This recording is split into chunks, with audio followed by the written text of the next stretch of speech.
তো hello sports Bangla চ্যানেলের বন্ধুরা, আশা করি সবাই ভালো আছেন। মাঝে একটা দিন গ্যাপ দিয়েছিলাম, এবার কিন্তু আমরা আস্তে আস্তে আইপিএলের দিকে ঢুকে পড়ব। আর একটা কথা আপনাদের জানিয়ে রাখি, আইপিএলে আমি কোনো দলের জন্য বায়াসড নই। আপনারা জানেন যে ইন্ডিয়া টিমের জন্য অবশ্যই বায়াসড। সেখানে কোনো সাংবাদিকতা, কোনো রিপোর্টিং কিচ্ছু ধারে কাছে এসে যায় না, সবার আগে ভারত। তবে আইপিএলে কিন্তু আমি নিরপেক্ষভাবেই এই রিপোর্টিং করব, কোনো দলের আমি হয়ে কথা বলবো না। এবার আপনারা প্রশ্ন করবেন, তাহলে কেকেআরের জার্সি কেন? আমার কাছে সব দলের জার্সি আছে। যেই দল সংক্রান্ত খবরাখবর থাকবে কিংবা যেই ম্যাচে যেই দিন যেই দল জিতবে সেই দলের জার্সি পরেই ভিডিও বানাবো, যেটা গত বছরও করেছি। আজকে কেন গুরুত্বপূর্ণ কেকেআরের বিষয়টা আপনাদের জানাই। মুস্তাফিজুর রহমান, তাকে তো নেওয়া হয়েছিল কেকেআরে প্রায় 9,20,00,000 টাকা দিয়ে। তারপর তাকে দল থেকে বাদ দেওয়া নিয়ে যা হওয়ার হয়েছে, নতুন কোনো খবর সেই বিষয়ে আর নেই বলার মতো। তাই নিয়ে বলা যেতে পারে বাংলাদেশ বয়কট করেছে আইপিএল, যদিও এই নতুন সরকার আসার পর হয়তো সেই বয়কট উঠে যেতেও পারে। এছাড়া সেই বয়কটের পরে পরে তারা বিশ্বকাপও এক প্রকার বয়কট করেছে এবং তারা এবার দলই পাঠায়নি, সেই জায়গায় স্কটল্যান্ড খেলেছে। এই সমস্ত কিছু খবর আপনাদের জানা, কিন্তু আপনাদের জানি রাখি কেকেআরে এই মুস্তাফিজুর রহমানের বদলি হিসাবে কে আসছে? এই বিশ্বকাপের একজন সফল বোলার জিম্বাবুয়ের, সে হচ্ছে ব্লেসিং মুজারাব্বানি। 13খানা উইকেট নিয়েছে এবং ও এখনও পর্যন্ত 89খানা টি20 ম্যাচ খেলে প্রায় 110টার উপরে উইকেট আছে, ভালো রেকর্ড। এছাড়া বিভিন্ন বিদেশি লিগ খেলার অভিজ্ঞতা রয়েছে। সবথেকে বড় ব্যাপার, ও কেকেআর বা আইপিএলের এই অফারটা পাওয়ার পরে কি করেছে জানেন? ওর অ্যাকচুয়ালি ইসলামাবাদের একটা দলে যুক্ত হয়েছিল পিএসএল খেলার জন্য, সেখানে অলরেডি ও পৌঁছেই গিয়েছিল, কিন্তু সেখানে না করে দিয়েছে। বলেছে, দেখুন আমি আইপিএলে চান্স পেয়েছি, কেকেআর দলে চান্স পেয়েছি, আমি এই সুযোগ হাতছাড়া করতে চাই না। তাই এক প্রকার পিএসএলকে বিদায় জানিয়ে আগামী মঙ্গলবার 17 তারিখ সম্ভবত পড়বে, যাই হোক না কেন এই মঙ্গলবার, যে মঙ্গলবার আসছে সেই মঙ্গলবার সেও কিন্তু আমাদের কলকাতায় আসছে এবং কলকাতায় এসে কলকাতা নাইট রাইডার্সে জয়েন করছে। এটা কেকেআর ফ্যান্সদের জন্য একটা ভালো খবর, কারণ এই ব্লেসিং মুজারাব্বানি এবছরের কিন্তু বিশ্বকাপে ভালো বোলিং করেছে এবং এই মুহূর্তে ফর্মে আছে। ছেলেটি বেশ দাপটের সাথে বল করছে, প্রচুর হাইট, লম্বা এবং 6 ফুট 8 ইঞ্চির কাছাকাছি যতদূর শুনছিলাম যে ওর হাইট, এবং 6 ফুট 8 ইঞ্চি না 5 ফুট 8 ইঞ্চি, যাই হোক বেশ লম্বা।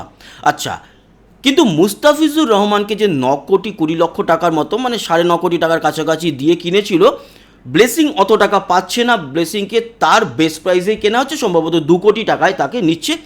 একটা কথা জানিয়ে রাখি, আইপিএলে 2 কোটি টাকা বা ভারতীয় মূল্য 2 কোটি টাকা পাওয়ার কিন্তু বেশ ভালোই ব্যাপার।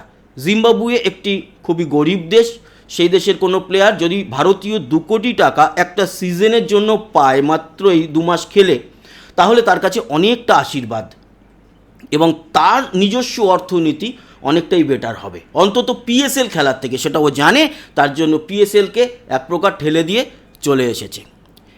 রোহিত শর্মা, বিরাট কোহলিকে নিয়ে খবর আছে, তাদের জন্য ইন্ডিয়া টিম আলাদা প্ল্যান করছে। কিন্তু তার আগে আপনাদেরকে দেখাই একটা ভিডিও। আমাদের কুলু মানে কুলদীপ যাদব বিয়ে করছেন ভনিষ্কা চাড্ডা, ছোটোবেলাকার তার বান্ধবী, তার সাথেই বিয়ে হচ্ছে। আগামীকাল 14 তারিখ বিয়ে। আজকে একটি ভিডিও পাওয়া গেছে, সে ভিডিওতে অডিও যেটা ছিল নর্মাল অডিও না দিয়ে কি করেছে, একটা গান লাগিয়ে পাঠিয়ে দিয়েছে, যেটা কপিরাইটেড। আমি ওর জন্য গানটা মিউট করে দিয়েছি।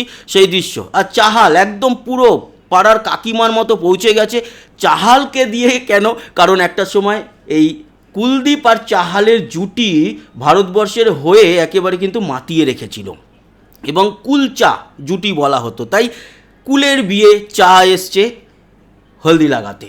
আচ্ছা, এখানে ওর যে যার সঙ্গে বিয়ে হচ্ছে তারও আছে ছবি, আপনারা দেখতেই পারবেন।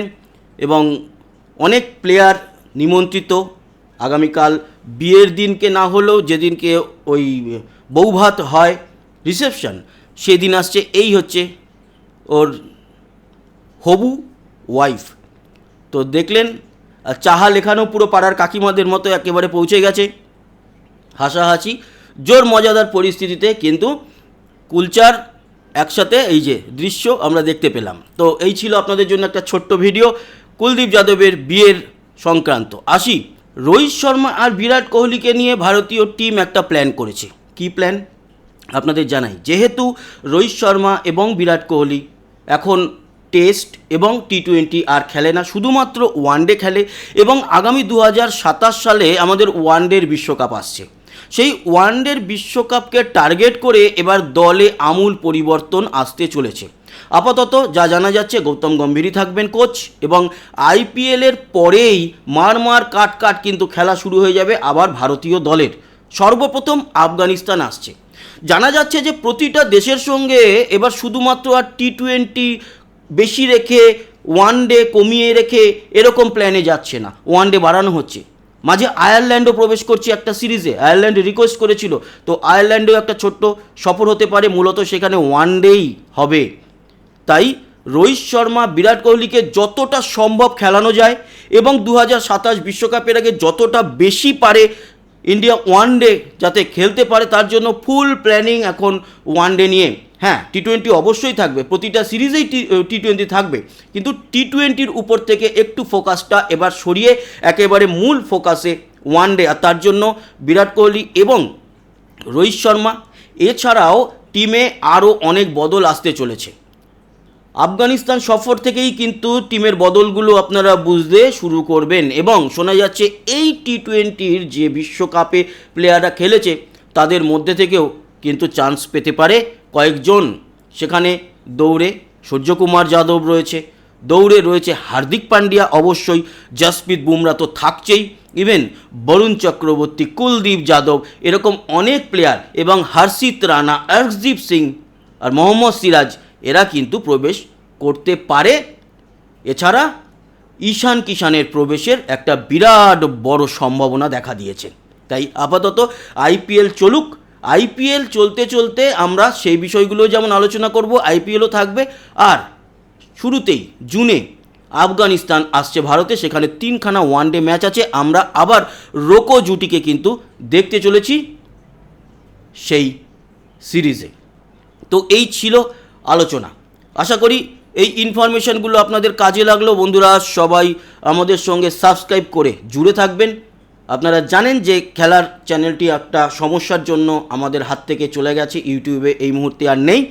তার জায়গায় আপনারা এই চ্যানেলটিকে ভালোবাসছেন, আমরা প্রতিনিয়ত খবর দিচ্ছি। আশা করি এই চ্যানেলটি সেই জায়গায় আবার পৌঁছে যাবে, অন্তত আপনারা পৌঁছে নিয়ে যাবেন। কমেন্ট বক্সে আপনার মতামত জানাবেন। আর যারা এখনও সাবস্ক্রাইব করেনি প্লিজ সাবস্ক্রাইব করবেন এই চ্যানেল, যার নাম স্পোর্টস বাংলা। আবার দেখা হচ্ছে, ততক্ষণের মতো টাটা।